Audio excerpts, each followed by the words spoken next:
Ya, assalamualaikum warahmatullahi wabarakatuh. Kali ini saya akan berbagi pengalaman saya di gagal bayar di aplikasi Adapundi. Buat teman-teman yang pernah gagal bayar di aplikasi Adapundi, boleh komen ya, dan boleh simak. Siapa tahu kita punya pengalaman yang sama. Nah, di awal ini saya udah lama nggak buka ya aplikasi Adapundi itu, dan ini juga baru install lagi. Di sini ada tulisan info pembayaran. Pelanggan yang terhormat, metode pembayaran dan tagihan Anda telah diubah. Harap baca ketentuan berikut dengan cermat. Nilai tagihan yang perlu Anda bayar harap disesuaikan dengan nilai yang telah dinegosiasikan dan disepakati bersama pihak ketiga. Setelah Anda melakukan pelunasan, tagihan Anda pun akan dihapus dalam waktu 14 hari. Nah, jadi di sini ada tulisan bersama pihak ketiga. Nilai tagihan yang perlu Anda bayar harap disesuaikan dengan nilai yang telah dinegosiasikan dan disepakati bersama oleh pihak ketiga. Nah, pihak ketiga. Jadi, pihak Adapundi itu bekerja sama dengan pihak ketiga. Penagihan DC-DC yang mungkin DC-DC pihak ketiga ya. Jadi, Adapundi pun sebenarnya nagih melalui WA atau dan telepon gitu. Mungkin karena udah lewat dari berapa hari atau berapa bulan, dia melimpahkan ke pihak tiga. Nah, ke pihak tiga ini cuma megang data doang nih, cuma megang data. Masih ini nih, gagal bayar nih, telepon. Mungkin kalau buat di WA ini termasuk rajin banget ya, dan karena rajin banget buat WA kita, buat nagih-nagih ya, nelpon udah pasti kan. Dan karena ini dilimpahin ke pihak tiga, udah pasti penagihannya ada sedikit agak ya nano-nano lah. Maksud nano-nano itu ya kadang ada yang barbar, ada yang biasa aja, kadang dengan ada yang yang ngancem-ngancem gitu kan, yang membuat kita mental kita down, akan datang ke rumah bawa hukum. Terus kadang kalau malam-malam tuh ada yang ngirim kayak hadis-hadis gitulah gitu kan, hutang karena lagi nih ya, membawa nama-nama agama lah gitu. Intinya mereka tuh pengen kita tuh merespon dan bayar. Nah, yuk kita lanjut lagi. Di sini berapa sih hutang saya di sini?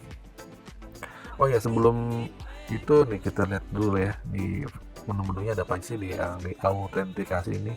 Nah, informasi pribadi, pekerjaan, unggah foto, dan data opsional. Ya, saya pinjamannya nggak terlalu banyak ya. Yang disetujui juga nggak terlalu banyak. Nah, mungkin kalau misalnya saya bisa unggah ini semua, mungkin saat itu saya dapat banyak. Ada BKB segala lagi, sertifikat rumah, ya Allah, sertifikat rumah, menu foto ya tolong, foto rekening dan sebagainya gitu ya. Kalau slip gaji masih oke. Ini daftar opsional, tapi saya nggak lengkapin ya, saya biasa aja kayak informasi pribadi aja, pekerjaan, info kontak, dan unggah foto. Coba kalian lihat, tagihan saya 720 gitu.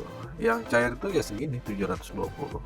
Nah, jumlah pinjamannya 720, cicilannya 4 periode. Nah, 4 periode ini bukan berarti 4 kali bayar 4 bulan. Maksudnya 4 periode itu dalam satu bulan itu 2 kali bayar. Jadi per 2 minggu, sama lah kayak rupiah cepat gitu kan, cicilan yang berdasarkan hari-hari gitu. Terus kayak aplikasi isi cash juga yang menjebak itu ya, ini juga sama gitu kan. Nah, ini segini per bulannya, kita buka yang cicilan pertama ya. Pokok pinjamannya segini, bayar bunganya dan dendanya segini, dendanya 136. Oke, yang lainnya juga sama, kira-kira seperti itu, bunganya 136, semuanya dah pokoknya sama, cicilan 4. Nah, terus Bang udah bayar berapa? Tuh, saya belum bayar sama sekali. Saya minjem di awal, saya nggak bayar sama sekali. Ya, saat itu saya panik aja sih, saya punya tunggakan banyak, terus saya pengen cari pinjaman lain buat ngelola, malah dapat 700 gitu. Ya udahlah, nggak apa-apa. Malah nggak bisa bayar. Nah, ini statusnya menunggak. Jadi segini ya, pinjaman saya cuma 720. Jadi kalau diakumulasiin, jadi kira-kira hampir 2 kali dapatnya, 100% lah. Minjol di Adapun ya, limitnya nggak gede-gede amat. Kecuali kalau misalnya dia melengkapi, mungkin melengkapi kayak tadi itu barusan foto BPKB, sertifikat rumah, mungkin bisa gede kali dapat. Cuma kalau saya sih saat itu pengen dapat seberapa pun, ya udahlah, yang penting saya tidak melengkapi dokumentasi yang opsional itu. Terus pertanyaan lagi nih, pertanyaan yang sangat ditunggu kalian semua paling, "Bang ada DC nggak?" Untuk saat ini nggak. Untuk saat ini buat saya yang di Bogor saya enggak. Kalau di Jakarta ya nggak tahu juga enggak. Mungkin kalau hutangnya besar masih bisa kali ya disamperin. Tapi kalau ada pundi ini yang hutangnya kecil-kecil karena dia ngasihnya receh ya, gitu kan 700 atau berapa 500 mungkin cair gitu kan. Ya enggak lah gitu. Dan apakah diteror mulu? Iya diteror pasti. Diteror gitu kan kayak misalnya di WA. Dia termasuk orang yang termasuk pinjol yang rajin banget buat nagih-nagih. Ya diingetin dengan itu ya mungkin kalian pernah lah tidak bukan diancam ya kayak mereka tuh pengen menjatuhkan mental kita aja gitu misalnya nanti akan dibawa ke jalur hukum jalur perdata gini nanti akan datang ke rumah nanti akan seperti ini gitu. Jadi gini teman-teman, yang namanya kita pinjaman online tanpa jaminan ya jaminan kita ya udah jaminan kita ya data pribadi kita gitu kan. Terus apakah ini akan sebar data? Ada sejauh ini ada pun nggak sebar data, termasuk pinjaman yang lunak ya, pinjaman yang lagi sedikit nggak terlalu barbar banget ya gitu kan. Terus nggak sebar data dan nggak pun juga nggak ke luar kontak darurat gitu, nggak bakal nggak ke kontak darurat. Jadi buat teman-teman yang jangan usah khawatir gitu, ini nggak bakal nampak ke kontak darurat juga dan sebagainya gitu. Atau mungkin saya ada informasi teman-teman yang pernah nggak di ada pundi yang pernah datangin DC atau pernah ditelepon-teleponin ya. Dan balik lagi, saya itu emang nggak pernah merespon tagihan-tagihan dari DC ya. Ada saya kalau misalnya HP yang aktif ya saya reject gitu kan, atau saya nonaktifin gitu kan. Saya nggak pingin hari-hari saya itu ditagih dengan DC gitu kan, pusing juga kan di DC mulu ya, kita punya utang salah gitu kan. Cuman kalau kita ngomong balik lagi kita ngomong saya belum ada duit, mereka tuh pengennya kita ada gitu, mereka jual dulu yang ada, jual ini ya kita saya bilang ya bang saya gali lubang tutup lubang, wah dia nggak bakal menghiraukan gitu. Kalaupun ada datang DC udah ngedepin gimana gitu. Kalau misalnya orang rumah nih bakal malu atau gimana, nah sebelum ada DC datang ke rumah atau gimana semuanya tuh dikondisikan dulu. Mungkin kayak kontak darurat kita kondisikan itu maksudnya kita ngomong ke kontak darurat kita, kamu udah jadiin kontak darurat saya, nanti kalau telepon begini ya pokoknya dibikin enak aja nah gitu, tolong ya gitu, bilang aja nggak kenal, bilang aja orang yang udah pindah atau gimana, atau bilang aja iya gitu. Nah seperti itu.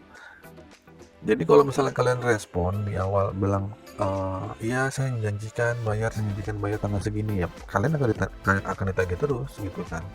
Tapi kalau kalian diem, lama-lama juga ini orang nggak pernah respon, udah cari data lain karena data mereka tuh ribuan, yang gagal tiap hari tuh ada. Apalagi ini dimasuk ke pihak ketiga ya, pihak ketiga pasti udah banyak gitu data-data mereka. Nah itu aja review singkat dari saya. Ini di sini ada nomor rekening saya atau boleh transfer kalau misalnya kalian pengen transfer. Oke, bercanda. Jadi total tagihan saya 720, terbukti belum ada di sini yang datang gitu. Coba infoin teman-teman yang pernah gagal bayar beberapa bulan ya, boleh lah gitu. Komentar atau tanya-tanya yang kurang jelas kita bisa sharing di sini sebagai orang-orang yang mengalami gagal bayar gitu. Buat saya yang sudah 6 bulan sih sebenarnya udah mulai agak tenang ya, udah mulai menyesuaikan diri gitu. Dan itu aja informasi dari saya. Mohon maaf kalau ada salah kata, semoga bermanfaat. Dan kalau kalian penasaran dengan video saya yang lainnya, kalian boleh klik di 2 video ini ya. Oke, akhir kata, assalamualaikum warahmatullahi wabarakatuh.